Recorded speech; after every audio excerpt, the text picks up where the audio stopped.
अगर कोई स्वर्ण युग है तो वह मौर्य काल ही है। और जो सोने की लंका जो है, जहां अशोक वाटिका थी, वो और कुछ नहीं, वो पाटलिपुत्र ही है। और जो रामायण की अशोक वाटिका है, वो कुछ नहीं, वो अशोकाराम है, जहां पर तृतीय बौद्ध संगीति पाटलिपुत्र में हुई थी। ये तो मन संचालक थे ही महान डॉक्टर में प्रवीण जी। मैंने मुख्यमंत्री को कहा कि प्राचीन काल में सम्राट अशोक ने पाटलिपुत्र में अशोकाराम बनवाया था, और एक आप आधुनिक काल में सम्राट अशोक के नाम पर कन्वेंशन के लिए ही, संगीति कराने के लिए ही आपने सम्राट अशोक कन्वेंशन सेंटर बनवा दिया है। आपको बधाई। तो पाटलिपुत्र का राजभवन जब वर्णन करता है मेगास्थनीज, तो लिखता है कि सोना और चांदी का मढ़ा हुआ, वही सोने की लंका है। स्पुनर में जब वो खुदाई कराई थी, तो वो जो राजप्रसाद है वो जलाया गया था, वहां पर राख मिली है। ये सबूत है। सोने के अवशेष मिले हैं पाटलिपुत्र के खंडहरों से।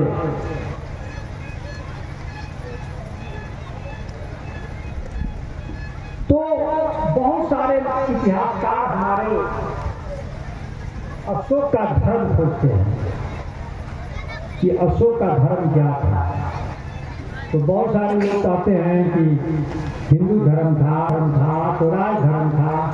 इतिहासकार सब फेरा में पड़ा हुआ है, उसको पता ही नहीं है कि कौन धर्म था, उसको कभी पता नहीं चलेगा। इसलिए कि वो मूल पॉइंट को नहीं पकड़ रहा। जब तक मूल पॉइंट नहीं पकड़ेगा, अशोक का धर्म पकड़ेगा नहीं। असल में अशोक का कोई धर्म नहीं था, अशोक का धर्म था। ये धर्म जब तक नहीं पकड़िएगा, तब तक धर्म के माध्यम से चाहिए नहीं खोजिएगा। तो एक धर्म क्या है और धर्म में अंतर है। आज से 2300 साल पहले सम्राट अशोक हुए थे, और 2300 साल पहले उन्होंने धर्म का अनुवाद करवाया है ग्रीक भाषा में। ग्रीक भाषा में उन्होंने धर्म का अनुवाद करवाया है कंधार में। तो उन्होंने क्या अनुवाद करवाया है? बहुत बड़ा राजा थे ना, वो बहुत बड़ा इतिहासकारों का टीम था। जो बुद्ध का इतिहास गुम हो गया था, सारनाथ में, श्रावस्ती में, इधर बोध गया में, पिलर स्तूप जो बनवाए थे, इतिहासकारों की टीम बनवाए थे। फिर पीछे वाला बात हम लोग भूल जाएंगे, किसका है भूल आगे बढ़ जा रहे हैं। कंधार में मिला है, याद दिलाते रहे, भूलते जाएंगे ना, बहुत सारी चीजें आ रही हैं। तो उन्होंने जो ग्रीक में अनुवाद कराया है, वो करवाया है यूसेबिया। और यूसेबिया का मतलब होता है करुणा और प्रेम। क्योंकि ग्रीक भाषा में धर्म को थ्रिसिकिया कहा जाता है। थ्रिसिकिया। तो अगर हम उनका धर्म रहता तो अनुवाद थ्रिसिकिया कराते, लेकिन उन्होंने यूसेबिया कराया है। इसका मतलब कि धर्म और धर्म में फर्क है, और ये फर्क जब तक इतिहासकार नहीं समझेंगे तो अशोक का धर्म उनको नहीं समझ में आएगी।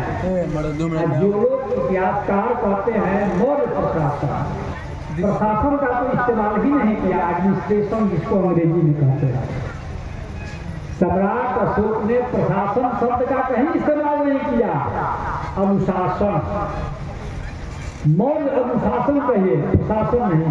प्रशासन में तो फोर्स है, कर्फ्यू है, ईडी है, सीबीआई है, पकड़ करके जेल में ले जाएगा। इस तरह का शासन नहीं, अनुशासन। इतिहासकारों ने, भारत के इतिहासकारों ने भूल की है, मौर्य प्रशासन कहता है। भूरा पर से मूरा उठाना कि मूरा से मौर्य बना। हाँ, आप कोई इतिहासकार से पूछिए कि भाई मूरा से मौर्य शब्द बनेगा कैसे? न पाली में बनेगा, न प्राकृत में बनेगा, न संस्कृत में बनेगा। और यही उल्टा पुल्टा इतिहास भारत के बच्चों को पढ़ाया जा रहा, चाहे बीएचयू हो, चाहे जेएनयू हो।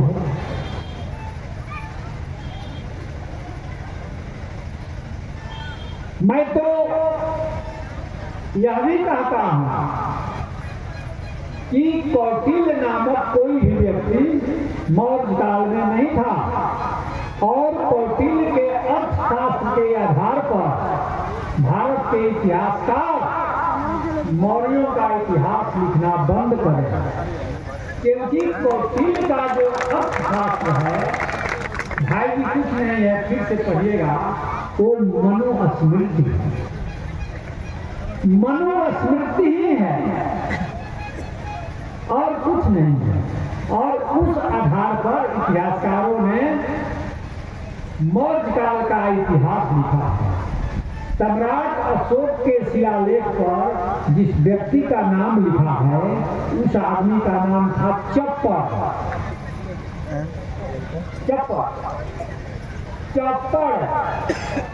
चप्पड़ ने जहां जहां शिलालेख लिखा वहीं लेखक था। सम्राट अशोक के शिलालेख का वही लिखता था, तो उसने अपना नीचे नाम लिख दिया कि इसके लिपिकार चप्पड़ हैं। हो सकता है कि चप्पड़ के आधार पर ही इन लोगों ने चार्ट बनाया, अर्थशास्त्र बनाया। अर्थशास्त्र में तो इकोनॉमिक्स की बात होनी चाहिए, तो कहता है यह बताने के लिए कि बहुत पुरानी किताब है, इन लोगों ने इसका नाम अर्थशास्त्र रखा, वरना संस्कृत की डिक्शनरी, पाली की डिक्शनरी, प्राकृत के डिक्शनरी, किसी भी डिक्शनरी में अर्थ का मतलब राज्य सिद्धांत नहीं है, नहीं है। ये झूठ बोलते हैं कि अर्थ का मतलब राज्य सिद्धांत होता है, नहीं है। आप लोग तो रिकॉर्ड कर ही रहे हैं, अब मैं जान रहा हूं। हम जानते हैं कि मेरा बाल बाका नहीं होने वाला है। अभी मैं रिटायर्ड हूं, रिटायर्ड नहीं, अभी तो हूं, प्रोफेसर के रैंक पर हूं और बोल रहा हूं। तो लीपा पोती है। मैं बराबर कहता हूं कि अर्थशास्त्र तो बहुत बाद में 1900 ईस्वी में इन लोगों ने खोज निकाला, और अर्थशास्त्र में जो भी थ्योरी है वो सब उल्टा है। अर्थशास्त्र में दक्षिण का इतिहास लिखा हुआ है, पटना का थोड़ा लिखा है। तो एक बात और मैं बोल रहा हूं कि अशोक के जमाने में संस्कृत नाम की कोई भाषा नहीं थी, नहीं। तो आप पूछेगा कि क्या प्रोफेसर साहब ऐसी बात क्यों कह रहे हैं? देखिए, कोई भी भाषा रहेगी तो वो आसपास कोई भी भाषा रहेगी ना, तो बोलने वाली भाषा को प्रभावित कर देगी। जैसे आधुनिक काल में अंग्रेजी आई, तो अंग्रेजी के शब्द हिंदी में आ गए कि नहीं आ गया? बटन आ गया, कॉलर आ गया, टेबल आ गया, चेयर आ गया, स्टेशन आ गया, स्कूल आ गया, हॉस्पिटल आ गया ना। और जब मुस्लिम यहाँ आए थे तो अरबी फारसी के शब्द आ गया हिंदी में। अगर मौर्य काल में संस्कृत भाषा रहती तो अशोक के इतने सारे शिलालेख मिले हैं, किसी न किसी शिलालेख पर संस्कृत का एक भी शब्द रहता, लेकिन अशोक के शिलालेख पर संस्कृत के एक भी शब्द नहीं है। इससे पता चलता है, ऐसा हो ही नहीं सकता है कि संस्कृत बगल में बोली जाती हो और कोई आदमी लिखवा रहा हो और उस पर उसकी छाप न पड़े। तो जो कौटिल्य का अर्थशास्त्र है वो तो संस्कृत में लिखा हुआ है, और संस्कृत भाषा थी नहीं, इसलिए मौर्य काल में अर्थशास्त्र का होना गलत है, भाषाई दृष्टिकोण से गलत है। और ऐसे भी सोचिए कि बुद्ध संस्कृत नहीं जानते थे, थी ही नहीं भाषा, जानेंगे क्या, न बोले। चंद्रगुप्त मौर्य और सम्राट अशोक ये लोग भी संस्कृत नहीं जानते थे, बोलते भी नहीं थे। तो चाणक्य अगर उनका मिनिस्टर था और राजा को बुझाता ही नहीं था संस्कृत, राजा बोलता था प्राकृत, तो ये राजा किस भाषा में परामर्श लेता था?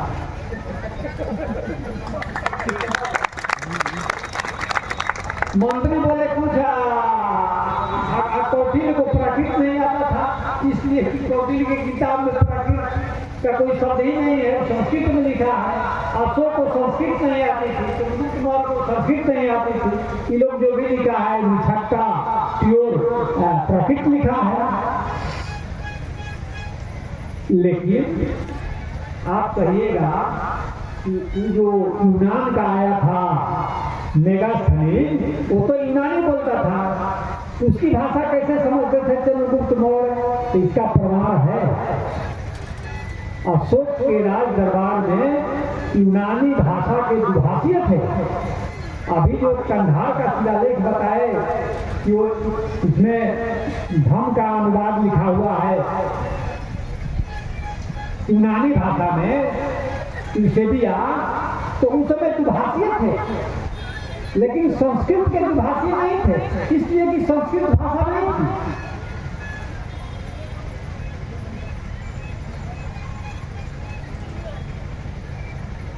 एक बार और बोल देता हूँ,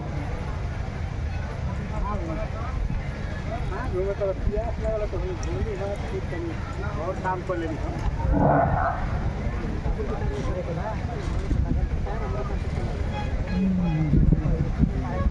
तो अब थोड़ा सा बौद्ध भारत, हाँ बौद्ध भारत कहाँ पश्चिम का वो वहाँ ली नहीं लिखा है, हम आपको बताएंगे, वहाँ ली नहीं किया है, ऊपर आ जाएगा। तो आपका बौद्ध भाग कैसा था? शाहीआन के साथ ताओसी नाम का एक चीनी यात्री आया था, उसके साथ में ताओसी उसका नाम।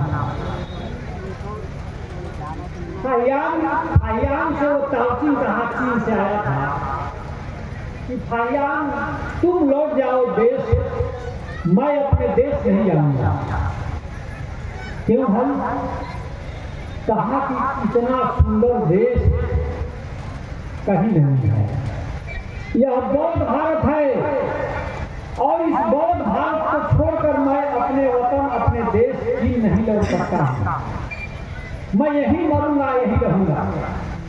और नहीं गया, यही मरा भी ताओसी ने यह भी कहा कि अगर कोई जन्म होता होगा तो हे ईश्वर मेरा जन्म इसी बौद्ध भारत में देना, वरना मेरा जन्म ही न हो, यह सोचा था, यह कहा था। अब कैसा था बौद्ध भारत? आप सोच सकते हैं कि चीन, जापान और कोरिया के डिक्शनरी में भारत को ही स्वर्ग कहा जाता है, बौद्ध भारत को स्वर्ग कहा जाता है। आज भी चाइनीज भाषा पढ़िएगा तो चाइनीज भाषा में स्वर्ग को, जैसे अंग्रेजी में स्वर्ग को हिमेन कहा जाता है, फारसी भाषा में जन्नत कहा जाता है, उसी तरह चाइनीज भाषा में स्वर्ग को थियान्यू कहा जाता है। माने भारत माने स्वर्ग। चीन, जापान और कोरिया तीनों देश के लोग भारत को ही स्वर्ग कहते हैं, और हम भारत के लोग आसमान में स्वर्ग हो गए। ये था आपका मुल्क, ये था आपका देश। आप सोच सकते हैं कि कैसा रहा होगा बौद्ध भारत, कैसा रहा होगा यहाँ का शिक्षा केंद्र। आज हार्वर्ड और ऑक्सफोर्ड यूनिवर्सिटी विश्व पटल पर छाए है। एक जमाना में जब नालंदा विश्वविद्यालय था तो नालंदा विश्वविद्यालय का नकल किया श्रीलंका, और 8वीं-10वीं शताब्दी में इसी नाम से तिब्बत में 15वीं शताब्दी में तिब्बत में नालंदा महाविहार बना, 18वीं शताब्दी में भूटान में नालंदा महाविहार बना, और आज 21वीं शताब्दी में जापान जैसा डेवलप देश नालंदा महाविहार बनाया है 21वीं सदी में। आप सोच सकते हैं कि नालंदा की धारा कभी रुकी नहीं है। ये बौद्ध भारत के लोग बड़े पढ़वैया थे, बड़े पढ़ाकू थे। इधर 2003 ईस्वी में ये वहां पर एक शाक्त बौद्ध मठ है। अभी मुखिया जी कहते हैं कि सर शाक्त जो हैं ये नेपाल से आए हैं, जो हमारे केशव मान शाक्त का है। देखिए ये भी शाक्त ही हैं, ये नेपाल के हैं। अभी हम तिब्बत में आपको शाक्त मठ में ले जा रहे हैं, और शाक्त भारत में भी है। तो मुखिया जी कहते हैं कि ये शाक्त सर इंटरनेशनल कास्ट है क्या, उनकी हो सकता है। मैं तो नहीं अभी कुछ कहूँगा, लेकिन तो है तो शाक्त उन्होंने बात 3 ईस्वी में इसमें एक लाइब्रेरी मिली है। किसी को पता नहीं थी कि इसमें लाइब्रेरी है, इस दीवार के भीतर है। किसी ने आज तक उन किताबों को छुआ ही नहीं, पता ही नहीं तो की रखी हुई है। आप जानते हैं उसमें कितनी संख्या है किताबों की? 84,000। एक छोटे से देश तिब्बत के एक छोटे से बौद्ध बिहार में 84,000 किताब मिली है इधर। तो आप सोचिए कि कितने बड़े बौद्ध भारत में, नालंदा जैसे बड़े महाविहार में कितनी किताबें रही हैं। सुना है कि जब इसमें आग लगी थी तो उसका धुआं 6 महीना उठा था, और 6 महीना में कितनी किताबें जली होंगी आप सोच सकते हैं। इसीलिए मैं कह रहा हूं कि शाक्त कुल के जो लोग हैं ये बड़े पढ़ाकू रहे हैं। ये बौद्ध लोग, बहुत सारे लुटेरे आए हमारे देश में, कोई सोना लुटा, कोई चांदी लुटा, कोई कुछ लूट करके चला गया। ये केवल बौद्ध ही थे जो आए तो किताब पूरा कर ले गए। चीन से जितने भी आए कोई सोना चांदी नहीं मिला, सब किताब ज्ञान दी। और सिंह और रेंसान 2 आदमी मिलकर के लगभग 1000 किताब ले गए थे। आई सिंह ने लिखा है कि हमारे जैसे 56 गो चीनी यात्री आए। आप सोच सकते हैं कि चीन में केवल कितनी किताबें गई थी भारत में, कितनी किताबें ये लोग लिखे हैं, कितने पढ़ते थे पता ही नहीं चलता। आज आप सोचते हैं कि आज बच्चों को जो सम्मानित कर रहा था बक्सर में, तो मैंने कहा कि बुद्ध की राह पकड़ो। तो बच्चा लोग फेरा में पड़ गया कि हम विज्ञान युग में हैं और सब कितनी पुरानी बातें कह रहे हैं कि बुद्ध की राह पकड़ो। इस विज्ञान युग में बुद्ध की बात अच्छी नहीं लग रही है। तो मैंने कहा रुको, तुम्हारा विज्ञान जो है ना, आज भी बुद्ध की ही देन है। कैसे? पूरे विश्व में बुद्ध पहले व्यक्ति हैं जिन्होंने कहा कि कोई भी कार्य बिना कारण का नहीं होगा। अगर कहीं कोई एक्शन है तो उसके पीछे कौन है, ये बहुत बड़ी बात हो गई। आप सोच सकते हैं कि बुद्ध की खोपड़ी कितनी डेवलप थी 2500 साल पहले। ऐसा तो आदमी सोच ही नहीं सकता है कि आज जब गणेश जी को दूध पिला रहा है, क्या क्या कर रहा है, आज इतनी खोपड़ी सड़ी हुई है, तो वो आदमी 2500 साल पहले कह दिया कि दुनिया का कोई भी कारण बिना कारण का नहीं। और यूरोप जिसमें इंग्लैंड है, जर्मन है, फ्रांस है, हॉलैंड है, बड़े बड़े देश हैं, इन लोगों को पता ही नहीं था कि बिना कारण का कार्य नहीं होता। ये बेकन यूरोप का पहला व्यक्ति है जिसने 16वीं शताब्दी में बताया कि बिना कारण का कार्य नहीं होता। इस कार्य का विश्लेषण करो, तब यूरोप के लोगों में वैज्ञानिक बोध हुआ। बुद्ध के इसी सिद्धांत से इंग्लैंड के लोगों ने, जर्मन के लोगों ने, फ्रांस के लोगों ने सीखा, और तब यूरोप में न्यूटन, गैलीलियो, केपलर पैदा हुए। अगर यह बुद्ध का सिद्धांत यूरोप नहीं गया होता तो न्यूटन, गैलीलियो और केपलर यूरोप में पैदा नहीं। सोचिए, इन लोगों को तो 1, 2, 3 भी नहीं लिखने आता था। 1, 2, 3 1, 2, 3 भी बुद्धिज्म का सम्राट अशोक के शिलालेखों पर। उसी से 1, 2, 3 इंटरनेशनल डिलीट का विकास हुआ। कैसे? एगो लाइब्रेरी की बात याद दिलाइएगा। तो कैसे? तो यहाँ 1, 2, 3 को अंग्रेजी में कहा जाता है अरेबिक इंटरनेशनल डिलीट, जिस पर आज आप लोगों को घमंड है कि हम भी अंग्रेजी जानो।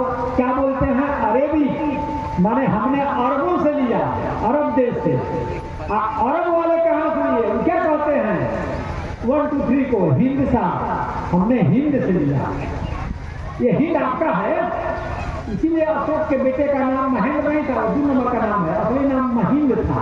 वहाँ हिंद है, तो हिंद आपका ही है, विरोध मत कीजिए। वो जो नाम अपने बेटे का रखा है महिंद नाम, इसमें हिंद है। तो वो इंग्लैंड वाले 1, 2, 3 को अरेबी कहते हैं, अरब वाले कहते हैं हिंसा। हमने हिंद से लिया 1, 2, 3। नहीं तो हिंद जो इंग्लैंड वाले थे लोग, उन सब 1, 2, 3 नहीं लिखे, उन सब रोमन में लिखता था। तो जैसे 37 लिखना है तो सब कैसे लिखता था? 3 लिखी, तो 30 हुआ, 3 गो F, आप फिर लिखेगा भी, तो 35, 35 हुआ, आप फिर 2 पाई जीतेगा। एक हाथ का लिखता मूर्खा, एक हाथ का लिखिएगा 35, तो तुम्हारा व्यवसाय दुकानदारी चलेगी। कितना बड़ा तो ही खाता बनाओगे, तब तो दुकानदार भाग जाएगा, ग्राहक भाग जाएगा, तुम्हारा दुकान को छोटे से लिखो 3 काटते भाग जाता 3 तो जब यह इंग्लैंड पहुंचा, यूरोप पहुंचा 1, 2, 3, तो एक 12वीं शताब्दी में पहुंचा, अरब में 7वीं शताब्दी में। तो 12वीं शताब्दी में जब 1, 2, 3 इंग्लैंड गया तो जल्दी जल्दी गिनती होने लगी ना, कैसे की, तौल की, लंबा लंबा नहीं लिखना पड़ा था, तो वहाँ पर व्यापारिक क्रांति हो गई 12वीं शताब्दी में यूरोप में। इसके बाद वहाँ औद्योगिक क्रांति आ गई 12वीं शताब्दी से। इसके बाद वहाँ वैज्ञानिक क्रांति आ गई। तो अब सोच लीजिए कि बुद्धिज्म का कितना बड़ा कंट्रीब्यूशन है। जिस चीज को आप लाइब्रेरी कहते हैं, अभी बात आप लोग बोले तो अशोक ने लिपि के लिए जानते हैं किस शब्द का इस्तेमाल किया है। लिपि कहा जाता है अंग्रेजी में स्क्रिप्ट। ये हिंदी भाषा है और ये लिखी गई है, इसको स्क्रिप्ट बोलते हैं। इसको हम लोग देवनागरी कहते हैं। तो अशोक ने इस लिपि के लिए जो शब्द का इस्तेमाल किया है वो है लिपि। LIPI लिपि। लिपि माने लिपि। और जब लिपि का आविष्कार हो जाएगा तभी तो किताब लिखाएगी। तो इसी लिपि से LIPI से लैटिन भाषा में किताब को कहा जाता है लिबर। LIBER माने जो लिपि से लिखा जाए तो वह किताब हो गई लिबर। तो लैटिन भाषा में लिबर। और जहाँ किताबों का जमावड़ा हो वो लाइब्रेरी।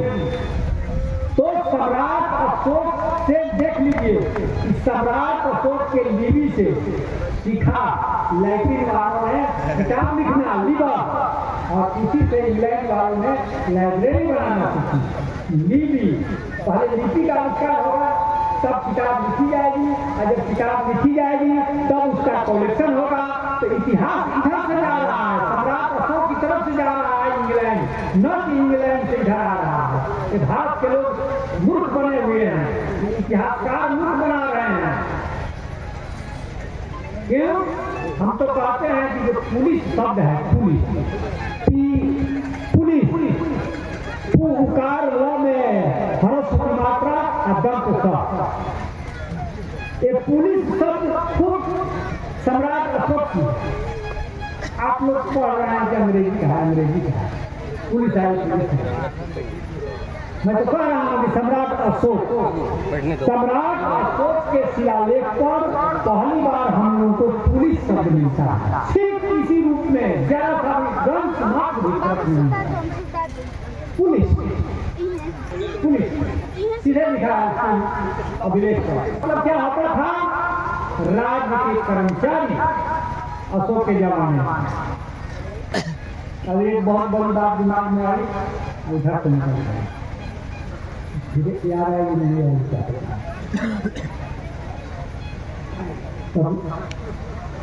तो पुलिस शब्द जो है, तो मैं ये कह रहा था कि सम्राट अशोक के कुछ परिवार के लोग बताए कि चर्चा होनी चाहिए। महेंद्र तो अभी पटना गए थे तो मैंने बताया कि जो अशोक के बेटे महेंद्र थे